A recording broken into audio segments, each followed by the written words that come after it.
السلام علیکم ورحمۃ اللہ وبرکاتہ۔ بسم اللہ الرحمن الرحیم۔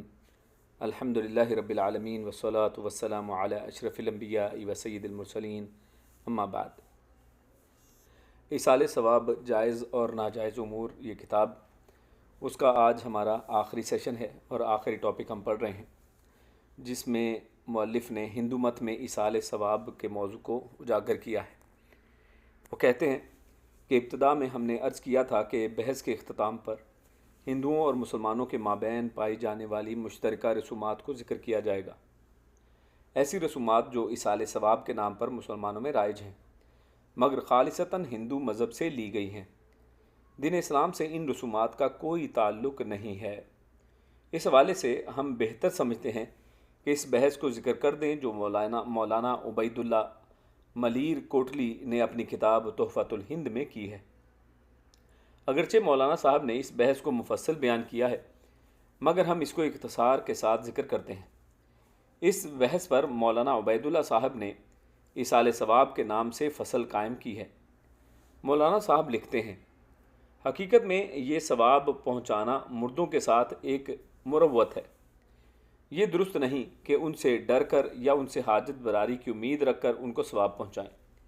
یہ بھی نہیں کہ مردے کوئی غیب دان ہیں، نہ ہی ثواب پہنچانے کے وقت ان کی روح حاضر ہو جاتی ہے، بلکہ جہاں ان کی روح ہوتی ہے اس کا ثواب ان کو وہیں پہنچ جاتا ہے۔ یہ ثواب پہنچانا کوئی فرض یا واجب نہیں ہوتا کہ قرض لے کر بھی کسی کی روح کو ثواب پہنچائیں، بلکہ قرض لے کر کسی کو ثواب پہنچانا بہتر نہیں۔ بہتر یہ ہے کہ اپنے بچوں کے خرچ سے جو زائد ہو اس میں سے خیرات کر کے اس کا ثواب پہنچائے۔ ثواب پہنچانے کے لیے جو کھانا تیار کیا جائے اس کے لیے نئے برتن لگانے ضروری نہیں، بلکہ جو برتن ہمیشہ استعمال میں آتے ہیں وہی کافی ہیں۔ یہ بھی ضروری نہیں کہ اس کھانے پر کچھ پڑھا جائے تب اس کا ثواب پہنچے گا، بلکہ نیت ہی کافی ہے۔ اس کے ساتھ پانی رکھنا بھی ضروری نہیں۔ ثواب پہنچانے سے پہلے اگر کوئی اس کھانے میں سے کھا لے تو درست ہے، منع نہیں ہے۔ ہندوؤں کے مذہب میں ثواب پہنچانے کا یہ طریقہ ہے کہ جس چیز یعنی کھانا، کپڑا وغیرہ کا ثواب پہنچانا ہو تو اس کا سنکلپ یعنی نیت یوں کرے کہ ثواب پہنچانے والا دائیں ہاتھ میں پانی لے کر شاستری زبان میں یہ کہے کہ آج فلاں مہینہ، فلاں تاریخ، فلاں دن ہے، تو میں فلاں شخص، فلاں چیز یا فلاں شخص یعنی مردے کے لیے صدقہ کرتا ہوں۔ پھر اس پانی کو زمین پر ڈال دے۔ اگرچہ ان کے نزدیک ثواب پہنچانا ہر روز درست ہے، مگر بعض دن بھی مقرر کرنے ضروری سمجھتے ہیں۔ اس لیے ان کے ہاں ایک دن کریا کرم کے لیے مقرر ہے۔ ان کے مطابق مردے کے مرنے سے اس دن تک اس کا ایک بدن عالم برزخ میں تیار ہوتا ہے اور جزا و سزا کے قابل ہوتا ہے۔ اس لیے اس دن کا نام کریا کرم رکھا ہے، کیونکہ شاستری زبان میں کریا بدن کو اور کرم عمل کو کہتے ہیں۔ یعنی اس مردے کا کوئی قریبی رشتہ دار شاستر کے مطابق مرنے کے دن سے اس دن تک ایسے عمل بجا لائے جن کے سبب سے اس مردے کا بدن تیار ہو، پھر اس دن اس مردے کے لیے کچھ عمل کیا جائے۔ اس عمل کا نام کریا کرم ہے، یعنی بدن کا عمل۔ اس روز اس کریا کے لیے یہ کرم کرتے ہیں کہ اس سے مردے کے نام پر اپنی طاقت کے مطابق کھانا، پوشاک، پلنگ، توشک، لحاف، زیور، برتن، چھتری، گھوڑا وغیرہ عمدہ اسباب مہا برہمن کو دیتے ہیں اور اعتقاد رکھتے ہیں کہ سب کچھ مردے کو پہنچتا ہے۔ اس روز اور بھی بہت سا بکھیڑا کرتے ہیں۔ مہا برہمن وہ برہمن ہیں جس کو مردوں کے نام کا صدقہ دیتے ہیں۔ برہمن کے کریا کرم کے لیے اس کے مرنے کے بعد 11واں دن، کھتری کے لیے 13واں دن، ویش یعنی بننے وغیرہ کے لیے 15واں یا 16واں دن، شودر یعنی بالڈھی وغیرہ کے لیے 30واں یا 31واں دن مقرر ہے۔ ان کے علاوہ ایک 6 ماہی یعنی مرنے کے 6 ماہ بعد اور 1 سال بعد برسی کا دن مقرر ہے۔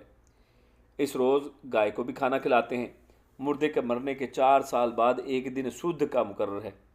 ہر سال اسوج کے مہینے کے نصف اول میں بھی اپنے بزرگوں کو ثواب پہنچاتے ہیں۔ جس تاریخ کو کوئی مرے اس تاریخ میں ثواب پہنچانا ضروری سمجھتے ہیں۔ کھانے کے ثواب پہنچانے کا نام سرادہ ہے۔ جب سرادہ کا کھانا تیار ہو جائے تو پہلے اس پر پنڈت کو بلا کر کچھ وید پڑھواتے ہیں۔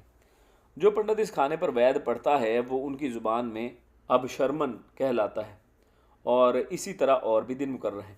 جب اپنے معبودوں کی روح کے لیے کچھ کرتے ہیں تو وہاں ثواب پہنچانے کی نیت تو ہوتی نہیں، بلکہ ان سے ڈر کر کچھ نفع کی امید رکھ کر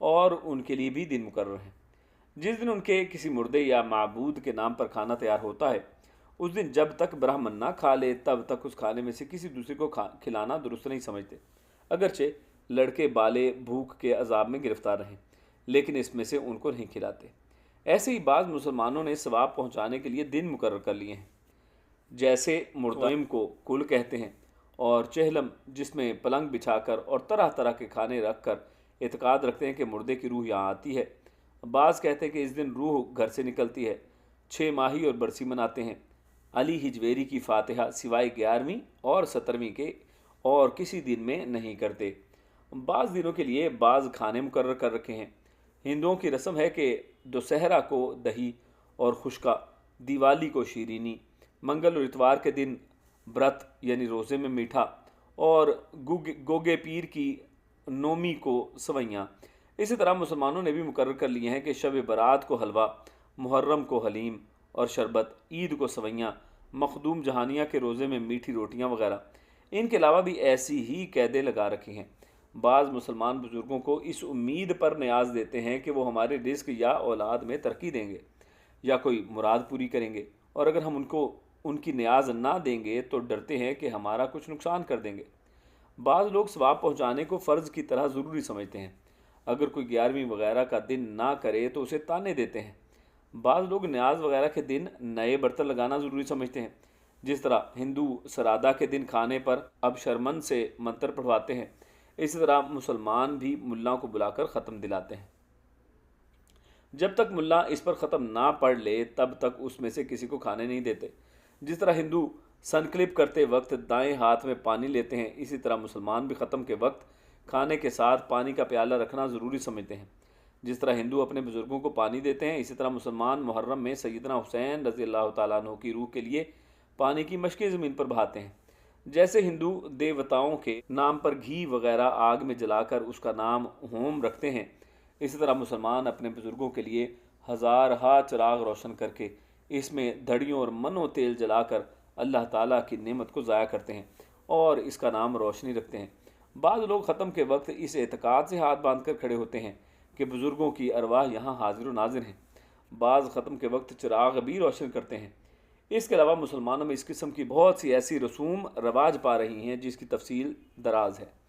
بے سمجھ لوگوں نے ہندوؤں کی نقل میں یہ باتیں اپنا لی ہیں۔ ہمارے دین میں دوسرے دین والوں کی رسوم مخصوصہ میں نقل کرنی منع ہے، یہاں تک کہ ہندوؤں کے تہواروں مثلا ہولی، دیوالی اور دسہرہ وغیرہ میں سیر کے لیے شامل ہونا بھی حرام ہے، کیونکہ جناب رسول اللہ صلی اللہ علیہ وسلم کا فرمان ہے، من تشبہ بقوم فہو منہم، جس نے ریس کی کسی قوم کی وہ انہی میں سے ہے۔ جو رسومیں باطلہ مذکور ہوئی ہیں ہمارے دین میں ان کی کوئی اصل نہیں ہے، اس لیے ہم لوگ ان رسوم کو بدعات اور ہندوؤں کی مشابہت میں شمار کرتے ہیں۔ ان میں سے بعض مکروہ ہیں، بعض حرام اور بعض شرک ہیں۔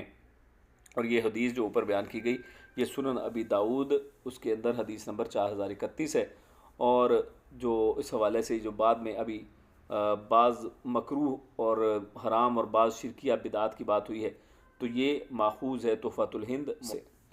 اہل علم سے گزارش، اصال ثواب جائز اور ناجائز صورتیں، اس کے حوالے سے ہماری گفتگو اللہ تعالیٰ کی توفیق سے تکمیل کو پہنچی۔ اس کتابچے میں اگر کوئی خوبی ہے تو وہ اللہ تعالیٰ کی طرف سے ہے، اور اگر کوئی کمی یا کوتاہی ہے تو وہ اس بندہ عاجز کی کم علمی کی بنیاد پر ہے۔ اہل علم حضرات سے گزارش ہے کہ اگر آپ اس کتابچے میں کوئی کمی یا کوتاہی محسوس کریں تو ہمیں ضرور اس سے آگاہ کریں، بندہ عاجز اس پر آپ کا شکر گزار ہوگا۔ اگر آپ کوئی خوبی محسوس کریں تو آپ کی طرف سے تحسین کے کلمات یقیناً میرے اور ناشرین کے لیے باعث مسرت اور حوصلہ افزائی کا سبب ہوں گے۔ فجزاکم اللہ احسن الجزا۔ السلام علیکم ورحمۃ اللہ وبرکاتہ۔